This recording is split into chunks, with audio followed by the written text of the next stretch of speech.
வணக்கம். எந்த ஒரு சம்மை போடுறதுக்கும் பாட்மாஸ் ரூல் ரொம்ப அவசியமாக இருக்கும். பொதுவாக இந்த காம்படிட்டிவ் எக்ஸாம்ஸ் எல்லாமே அரித்மெட்டிக் சம்ஸ் தான் அதிகமாக இருக்கும். அரித்மெட்டிக் சம்ஸை ரொம்ப ஈஸியாக போடுறதுக்கு நமக்கு பாட்மாஸ் ரூல் ரொம்ப யூஸ்ஃபுல்லாக இருக்கும். அது என்ன பாட்மாஸ் ரூல், அதுக்கான எக்ஸாம்பிளும் நான் இன்றைக்கி உங்களுக்கு சொல்ல போகிறேன்.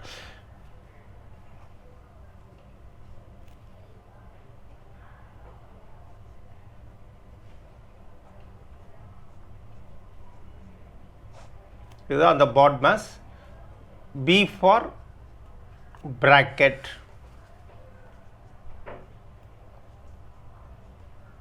B for bracket, O for order,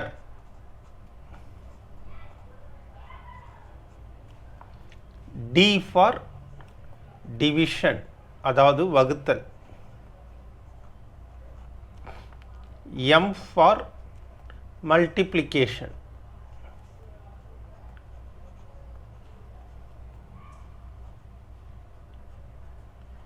M for multiplication, A for addition,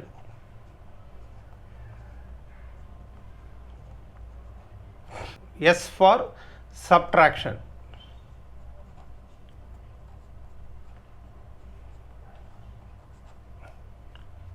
இப்போ இதை யூஸ் பண்ணி நாம் ஒரு சம்மை எப்படி, அதாவது மிக்சடாக இருக்கக்கூடிய சைன்ஸ் எல்லாம் மிக்சடாக இருக்கக்கூடிய ஒரு கணக்கை நாம் இப்போ போட போகிறோம். அது எப்படி போடுறோம் அப்படின்றத நீங்கள் பார்க்கலாம். ஒரு சம் எடுத்துக்கலாம்.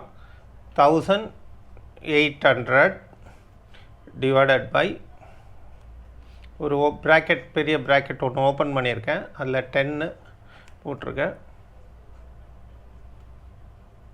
12 மைனஸ் 6, அது கூட ப்ளஸ்ஸு 24 மைனஸ் 12.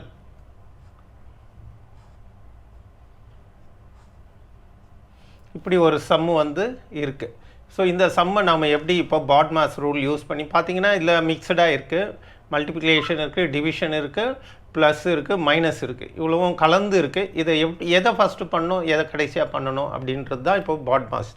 ஃபஸ்ட்டு இங்கே என்ன கொடுத்துருக்காங்க, பாட்மாஸ் படி ஃபஸ்ட்டு நம்ம ப்ராக்கெட்டை தான் ஃபஸ்ட்டு பண்ணணும். அப்புறம் ஆர்டர் இருந்தால் ஆர்டர் பண்ணணும், அப்புறம் டிவிஷனை பண்ணணும், அப்புறம் மல்டிப்ளிகேஷன் பண்ணணும், அடுத்தது அடிஷன் பண்ணணும், அதுக்கப்புறம் சப்ட்ராக்ஷன் பண்ணணும். ஃபஸ்ட்டு நமக்கு இருக்கிறது ப்ராக்கெட். ப்ராக்கெட்லேயே பார்த்தீங்கன்னா அது ஒரு ஆர்டர், அது உள்ள ப்ராக்கெட் டு இன்னர் ப்ராக்கெட் இப்படி இருக்குது. ஸோ ஃபஸ்ட்டு நம்ம இன்னர் ப்ராக்கெட்டை தான் ஃபஸ்ட்டுக்கு நம்ம முடிக்கணும். அப்படி இன்னர் ப்ராக்கெட் இதில் இருக்குது பார்த்தீங்கன்னா, இதோ ஒரு இன்னர் ப்ராக்கெட் இருக்குது, இதோ ஒரு இன்னர் ப்ராக்கெட் இருக்குது. அதில் லெஃப்ட் டு ரைட் பண்ணணும்.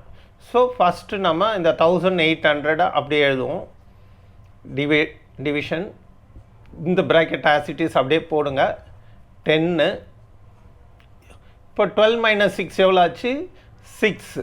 இந்த ப்ளஸ் சிம்பிள் அப்படியே போட்டுடலாம்.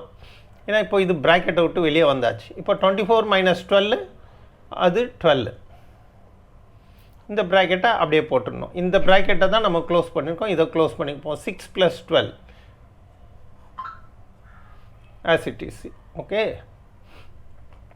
அப்படியே 1800 டிவிஷன் 10 ஆரம் பண்ணணும் சேர்த்தா 18. இப்போது அப்படியே எழுதுங்க. 1800 டிவைடட் பை இந்த 10 × 18 எவ்வளோ ஆச்சு, 180. இப்போ இந்த டிவிஷன் இருக்குது. இந்த டிவிஷன் இப்போ இந்த ப்ராக்கெட் எல்லாம் க்ளோஸாக இது ஒரு சிங்கிள் நம்பராக போச்சு. இந்த ப்ராக்கெட்குள்ளே எந்த நம்பரும் எந்த சிம்பிளும் எதுவுமே இல்லை. அதனால் இதை as it is 1800 divided by 180 எழுதிடலாம். ஏன்னா உள்ளார எதுவுமே இல்லை, 180 எழுதியாச்சு. இப்போ நாம் இது பண்ணால் என்ன வரும், 180 அப்படியே அடிச்சிடலாம். அடிச்சுட்டா இங்கே 1, 10 ஆன்சர். இதுதான் பாட்மாஸ் ரூல் படி இந்த சம்மை நம்ம எவ்வளோ ஈஸியாக எந்த கன்ஃபியூஷனும் இல்லாமல் பண்ணுறோம். தேங்க்யூ.